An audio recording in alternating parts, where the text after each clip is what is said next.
Banyabo ne basebo omukama mulungi. Omukama mulungi ekiseera kyonna omukama mulungi. Banyabo ne basebo president wange babeera wano waliwo akayimba ketuyimba akatuwa essuubi n'amaanyi. Nsaba abakkiriza mu nkyukakyuka namwe abatagikiriza leero mukayimbe nabyo yange ligenda kuba bitono. Nze Ssaabakunzi w'ekibiina kya National Unity Platform ennaku zino tugamba kunga Uganda kunga. Kunga Uganda kunga. Ekigambo ekyo kiri mu nnyukuta nnya naye mu ngero ekyetegereza kyongera otukumaakuma. Kato Lubwama.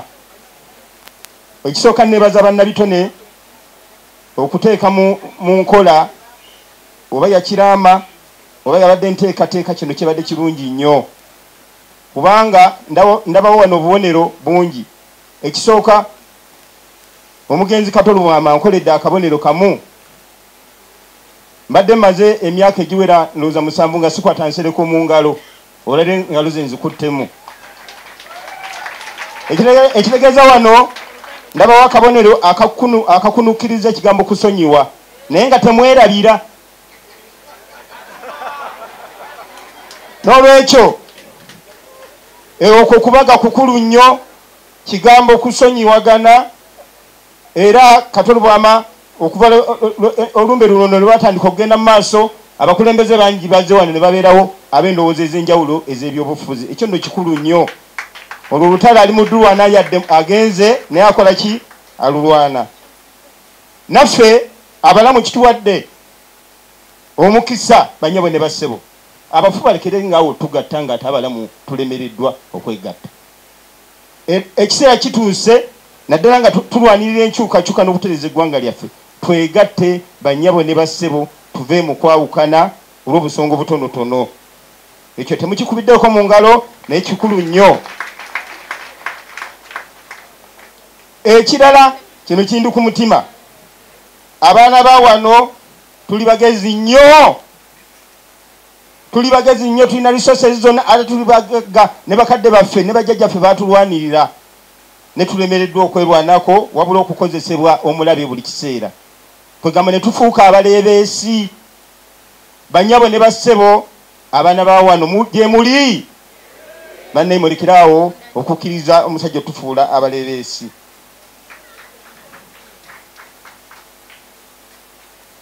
Kakati banyabo ne bassebo olwaleero nja tulutwale nga lunaku lukulu nnyo okuba n'ennaku ezinaddirira paka lwe tunawerekera muganda waffe.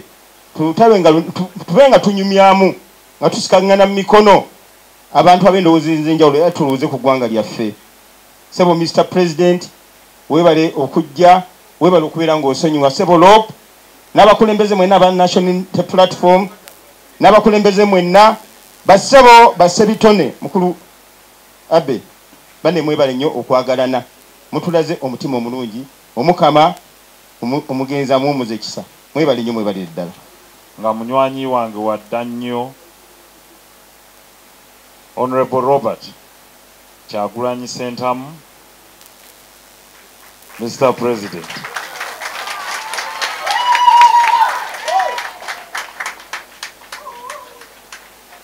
the Right Honorable Leader of Opposition, the Honorable Matthias Mpuga Nsamba,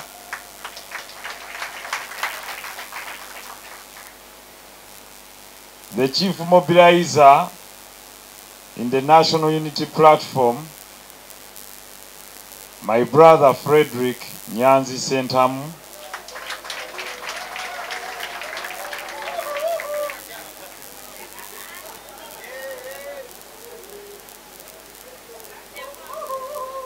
the Speaker of KCCA, Hajati Zahara Luyurika,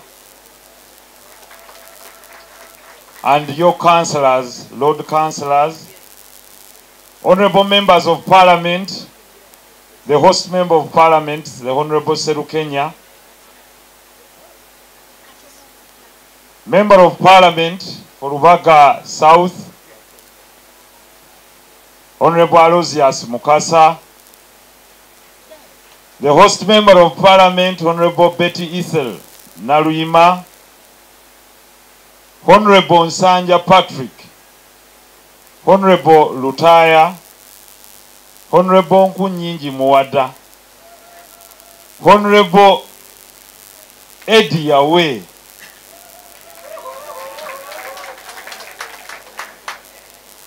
I repeat, the Honorable Ebya.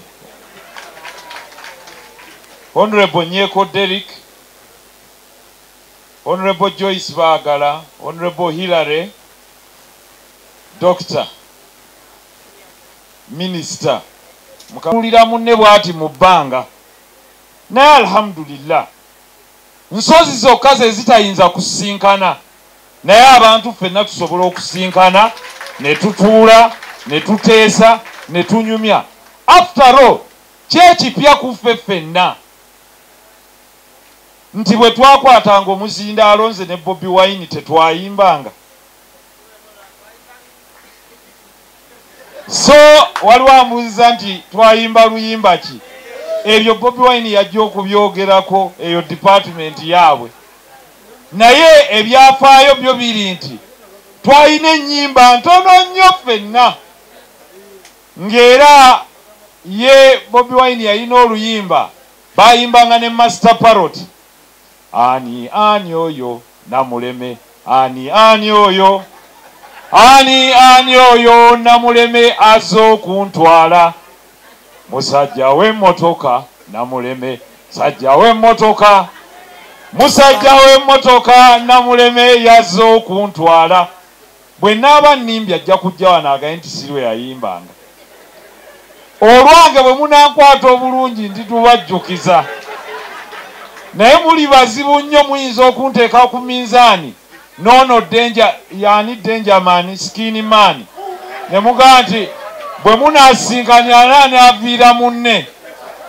Kale Kato yagenda okufiira ng'amugambye bajja kwepimamu. Nebaza omwana oyo nti yazze wano, naye naawona linga Kato. Therefore, bygones can be bygones. We should learn to live and let go. We can all be. After all, tuli bawamu. Sijja kwogera ku bangi, naye nze benjogeddeko.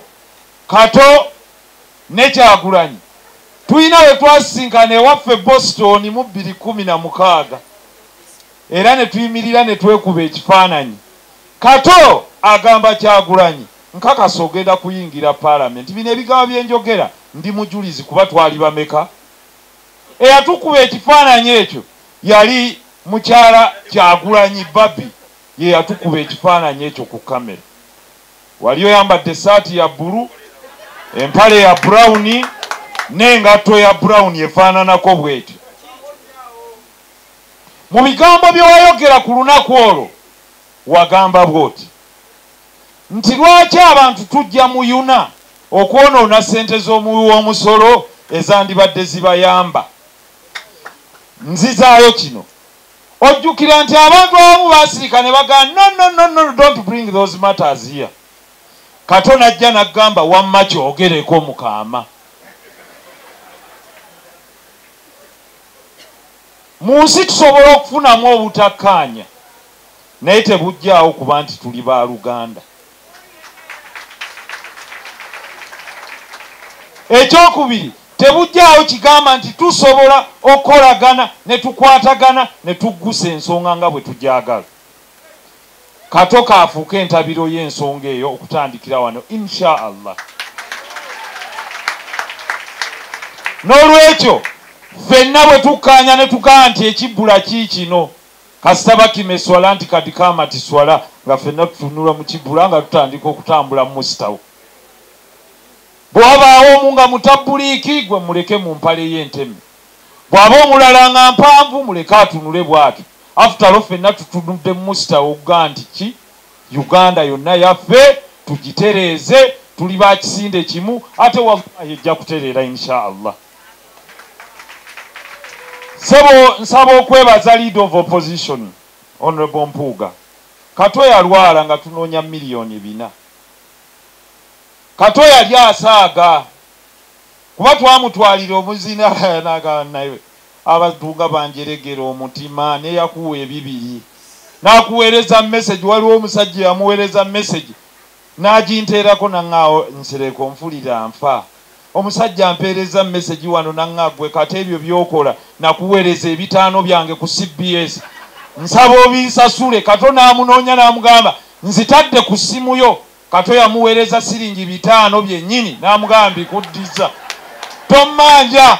Naye omusajja yamukubiranga essimu ng'amugamba omutima gwaffe. Kato n'agamba naye abantu bammanja omutima ne mugamba nti just bakwagala.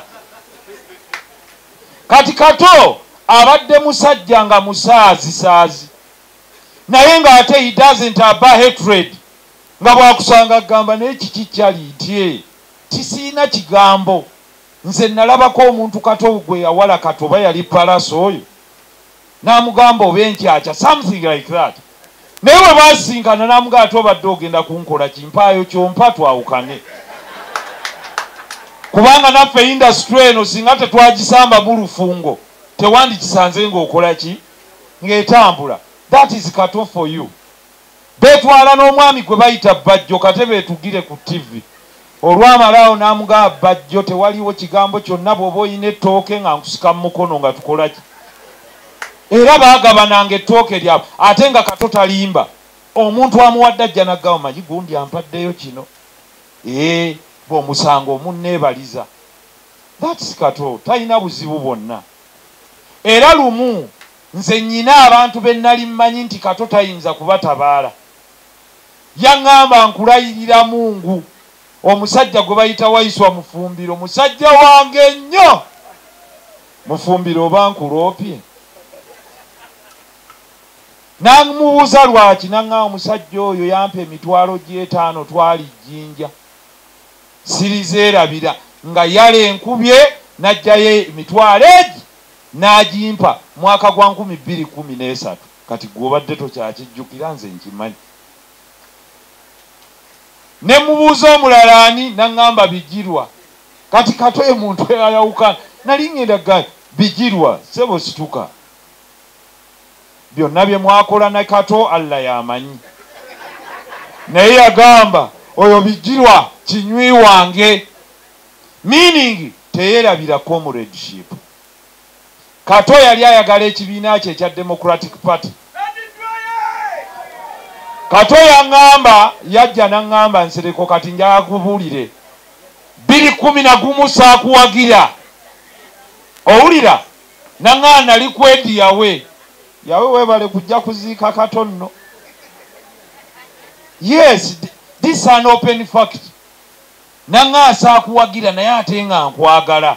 Naye ate remember twali tukuba omuziki n'edi yawe ng'ate ndi ku kakiiko ka DP nsaasira. N'olwekyo yawe weebale butaba mwerabize n'ojjukira nti munno ne bw'aba yakukolera kalungi katono katya obaddewo wano kamusasula. Ssebo obubaka bwange bukomyawo. Mbeebaza nnyo ababaka b'ekibiina kya National Unity Platform n'ababaka b'ebibiina byonna. Njagala mbabuulire mu lwatu Honorable Serukenya ono ye yatuwa tenti zino ze zaasookawo wano. Nange nsaasira ne bwe mba saagala nnyo nzira ntya wano ne ŋŋamba nti omusajja temumuwa kalulu. Ate n'atwongera ne tenti ezigenda eri. Kakati okuggyako nga nange ndi mubi nnyo. Emmoroka agireese, ebyuma abireese, tenti azireese, atutambuliddeko, atukoledde buli kimu. Kakati oyo oba omubanja akinga omubaka w'ekitundu. Honorable Mukasa Rosias biri abivuddeko baavuganya bonna. Naye n'acontributing ate era n'abaawo. Kakati oluganda olwo lwembwebaza. Tomanya kubbo ku baana be kunaabaako ataatambula nammwe. Era kuliko kale ekyo tewaliwo tekiriimu sitaani yenna. Naye kye njagala okubagamba nti let us limit disagreements. Twogere. Let's continue dialoguing. It doesn't do any harm to any of us. Njagala okuloopera nti we twatuukira wano Lubaga South omusajja MP Lubaga South w'oku Facebook ye yali wano nga yayaniriza abantu. Sebo jangu musajja wa Nuvu ono yantwala ku Facebook nga mukambwe nnyo. nnyo naye bwe twatuuka wano n'aga ssebo mukama wange nkole guliwa ssebo nsaba mukubireko mu ngalo ngenda okutuuka wano nga nfanfe wa Ebya Nyanzi gwe bayita Katongole Julius naye nga waali era ne mugamba ssebo mukama wange omuzindaalo gugwo kola ensonga ezo era ne batuyamba Honorable Sewungu nga naye waali kansala we deserves this entitlement. Pastor Bujingo yatuwa milioni 5 ate n'akulemberamu n'ekitambiro ky'emmisa eyabaddewo service bwe bagita service n'akulembera essaala eyabaddewo ekiri kirala kale Mama Fina yali wano ate naye n'atuwa milioni 5. So budget yaffe ebadde over 140 million mwebale nnyo mugikubiridde ne mutuyamba Kato yatuteeka ku minzaani enkambwe ennaku 7 nsaasira nze mbadde mu byawano nti omuntu bw'amalayo bw'ati nga twanguwa tudda wali bismillahirrahmanirrahim nga tumuzinga naye ekyo yakiŋŋambirawo naŋŋamba Muhammad nkubuulira teweepankapanka muganda wange ne munnyanguya ebyo ebyammwe bye mwanguya abantu ndi wa weeks 2 ne mugamba awo twawukane weeks 2 ojja tukoza tumalewo naga kale mbawadde wiiki ate tokikyusanga bwe twatuuka wano it was corroborated the same statement by over 8 people beyakigamba n'olwekyo ne tukkaanya abe yaliwo abalala bonna baaliwo ate ne tukwasa ensonga eno finally nebaza ba artists mu ggwanga lino mwenna thank you very much for the solidarity Misa Kisemakula Hajaruna Mubiru be basookawo ne babaawo Hajabe Mukiibi ne tugenda paka ku postmortem Mulago Mariam Ndagire n'abalala bonna babaddeyo bonna balozi asimatu everyone bamwami Katende everyone has been here please thank you very much thank you very much thank you very much tubeebaza tubaagala finally to my brother thank you very much for coming Katonga abadde akutwala saketi jama naye nga wallahi katadde nunagala naye mugana omusajja mwagala wallahi nkubuulira bino byange kwa Kato takyayinza kudda byogero naye Kato si Kato for you and you knew him better kuba mwali mu art industry thank you for coming ntweyanziza nsaba bakwongereko ku ngalo ez'omwanguka idde mutya mugamba ki mbakyekinga mutulabe kyemukola ki kyemugamba era ng'abeera nnyo ne Maulana ono Maulana nga muga kati ngenda we wa mukama wange oyinayo message n'amuganja mwekubirira essimu tasobodde gikubira assalamu alaikum wa rahmatullahi wa barakatuh